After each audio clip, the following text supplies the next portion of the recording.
Start by opening up your pack, and you're going to sprinkle just the loose powdered spice that's in there onto your meat, and you've got to leave to marinate for how long? About an hour. About an hour.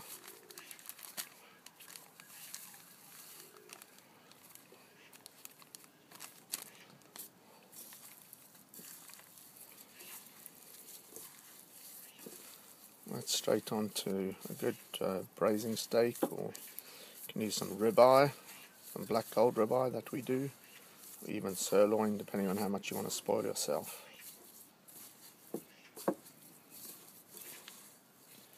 And then just leave at room temperature for about an hour just to marinate. Pour your olive oil in to heat up. Don't need too much.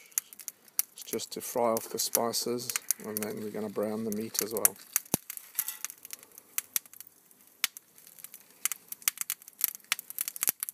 Okay, so the spice pack goes in there.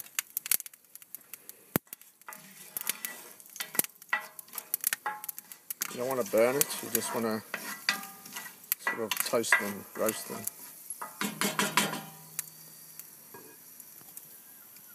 Okay, next you're going to add your ginger, fresh ginger, and then your garlic as well.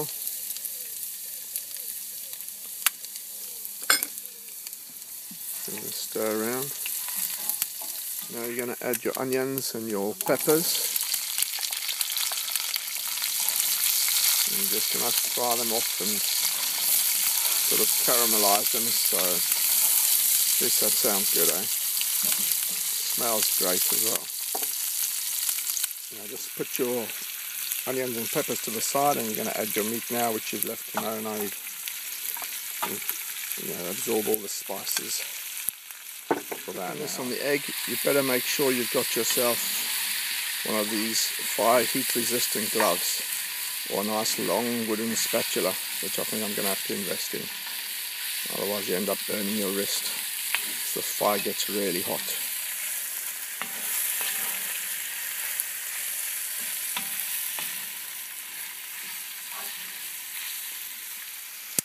Okay, next you're going to add your water and a tin of chopped tomatoes.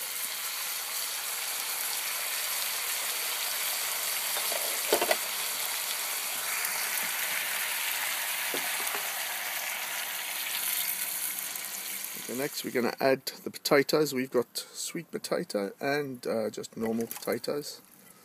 That sweet potato gives it a nice sweetness to the curry, and then the normal potatoes, they'll break down and you'll get that thick, nice gravy.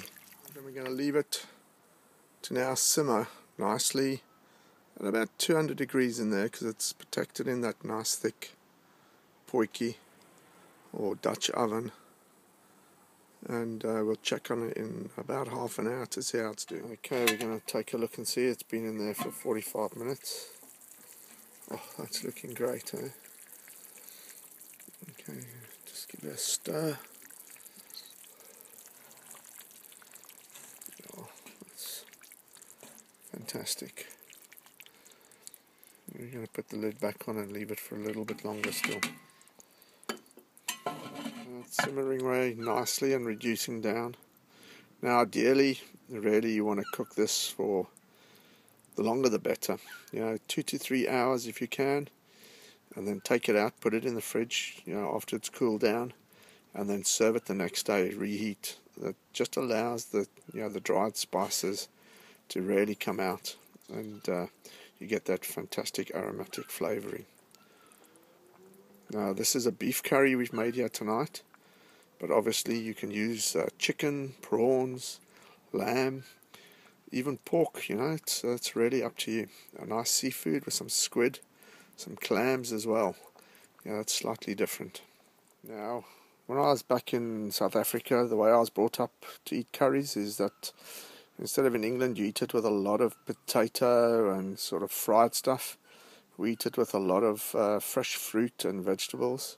So here we've got some bananas with some lemon squeezed over them and some sponspek. It's the melon here, I can't think what you call it here. We've got some chopped coriander, which we're going to put on top of the curry in a second. And then obviously we've got here cucumber, tomato, some peppers, all chopped up, sprinkled with some coriander, and some onion, chopped sweet onion with coriander once again. And we're going to serve this with some freshly boiled and steamed tastic rice, or you can use pila rice here, I suppose, or basmati rice, depending on what you can get, whichever suits you. And we're going to serve this with a chutney, a Mrs. Ball's chutney. My favourite is peach, and I like a little bit of hot chutney as well with it. And we're going to pour that to accompany the cymbals and the curry, which is going to be coming out any second now. Right, we're going to leave the lid off now for about 10-15 minutes and just let that reduce, so you get a nice thick gravy. Right, I think we're done. You've seen how easy it is to make this. It's a one-shot pack that we actually sell on our website and in our shop. They're Werners Durban curries. They also do a Mauritian one, and they come in various flavours from mild right through to extra hot. I've used a hot one because I like a bit of heat. And let us know what you think if you actually make them yourselves.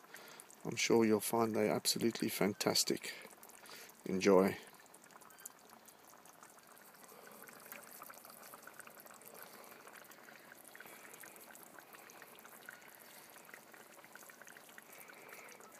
There you have it. And now we're just going to add the Mrs. Ball's chutney. Fantastic. I hope you enjoyed as much as I'm going to.